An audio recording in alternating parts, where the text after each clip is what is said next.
Two my channel Bharti's kitchen. আজকে আমি mutton রান্না করব। এটা আমি ধুয়ে পরিষ্কার করে নুন হলুদ মাখিয়ে রেখেছি। মাটনে আমি 4 পিস আলু দেব।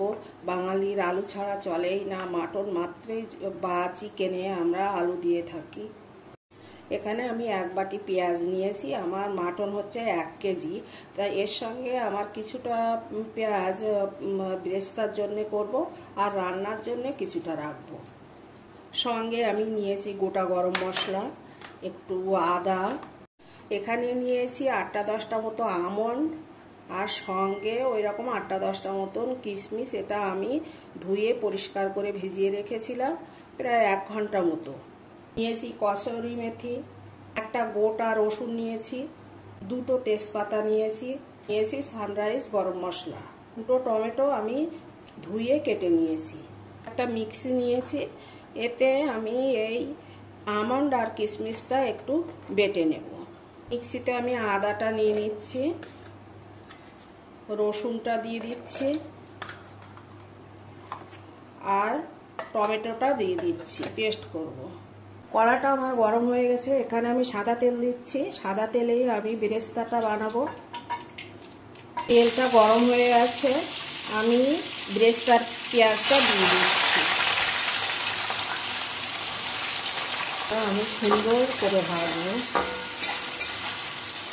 বেরেস্তাটা হয়ে গেছে, আমি এবারে এটাকে নামিয়ে নেব। দেখো কত সুন্দর হয়েছে, এটাকে আমি নামিয়ে নিচ্ছি।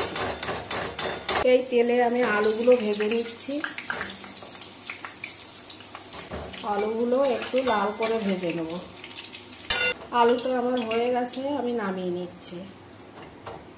এই কড়াইতেই আমি রান্না করব। আমি সাদা তেলটা ঢেলে নিয়েছি, সর্ষের তেলটা দিচ্ছি। সর্ষের তেলেই রান্না করব। আমার তেলটা গরম হয়ে গেছে, আমি 1/2 চামচ মতো হিং দিচ্ছি, গোটা গরম মশলাটা দিয়ে দিচ্ছি, তেজপাতাটা দিয়ে দিচ্ছি। এখানে কসুরি মেথিটা আমি একটু হাতে ডলে দিচ্ছি, কারণ এর গন্ধটা তাহলে খুব ভালো ছাড়বে। পেঁয়াজটা দিয়ে দিচ্ছি। পেঁয়াজটা আমি ভালো করে ভেজে নেব লাল করে।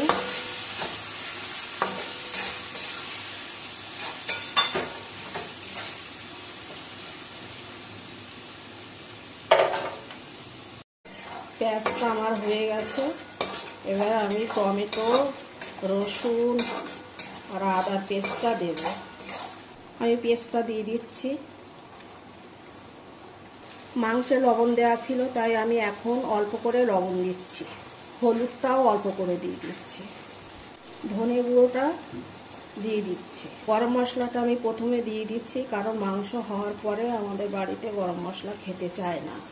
এটা আমি দিয়ে দিচ্ছি।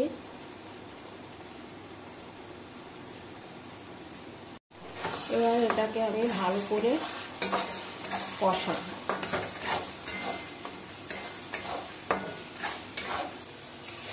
মশলাটা তোমরা একটু অল্প আঁচে কষিও, কারণ বেশি আঁচ দিয়ে রান্না করলে মশলা পুড়ে যাওয়ার ভয়। মশলাটা আমার কষে এসছে, আমি এবার মাংসটা দিয়ে দেব।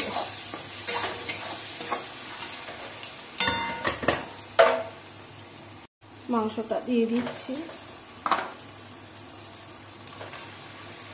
মাংসটা আমি এবার ঢাকা দিয়ে রান্না করব অল্প আছে।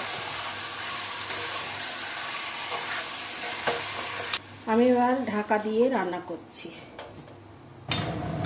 বাজারের মাংস দেখো কত জল বেরিয়েছে, একটু যদি অল্প আছে ঢাকা দিয়ে রাখা যায় না, জলগুলো সব বেরিয়ে যাবে। মাংসটা ভালো করে কষিয়ে নিতে হবে, না হলে টেস্টি হবে না গো। এইভাবে কষিয়ে কষিয়ে রান্না করতে হবে। মাংসটা আমার কষানো হয়ে গেছে, এবারে নামিয়ে প্রেসারে দেব।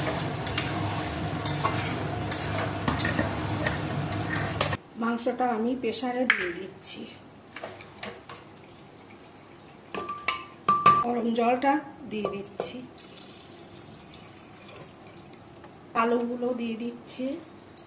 মাংসের একটু চর্বি ছিল, সেটা দিয়ে দিচ্ছি। আমন্ড আর কাজু আটাটা দিয়ে দিলাম, বেস্তাগুলো দিয়ে দিচ্ছি। প্রেসারটা বসিয়ে দিয়েছি, এবার ছিটে মেরে নেব।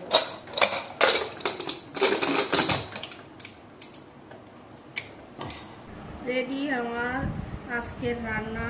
খাসির মাংস দেখো কত সুন্দর হয়েছে, টেস্টিও হয়েছে, খুব সুন্দর।